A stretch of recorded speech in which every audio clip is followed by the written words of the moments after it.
নেতা হিসাবে না, গোলাম হিসাবে, চাকর হিসাবে, দারোয়ান হিসাবে। আমাদের অর্থ নাই, সম্পদ নাই, কিন্তু আমাদের আছে সততা এবং সাহস।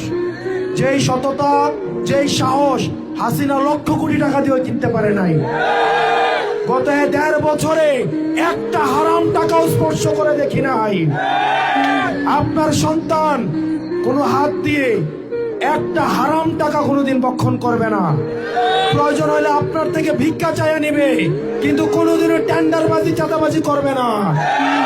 রাজনীতি আমাদের খাওয়ার জন্য পেশা না, রাজনীতি হচ্ছে আমাদের পরিবর্তনের অস্ত্র। আমরা এটা দিয়ে ইতিবাচক পরিবর্তন করতে আসছি।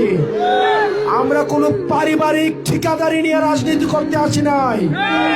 রাজনীতি না করলে এমন না যে আমাদের আধিপত্য প্রশ্নবিদ্ধ হবে।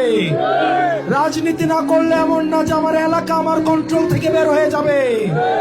আমরা রাজনীতি করতে আসছি আপনার অধিকারের জন্য, খেটে খাওয়া মানুষের অধিকারের জন্য, যারা নেতা বানায় তাদের অধিকারের জন্য।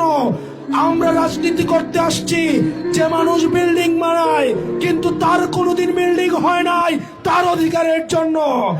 আমরা রাজনীতি করতে আসছি যে মানুষ রাস্তায় আলো জ্বালায় কিন্তু তার কপিতে কখনোই কেরোসিন থাকে না, তার অধিকারের জন্য। আমরা রাজনীতিতে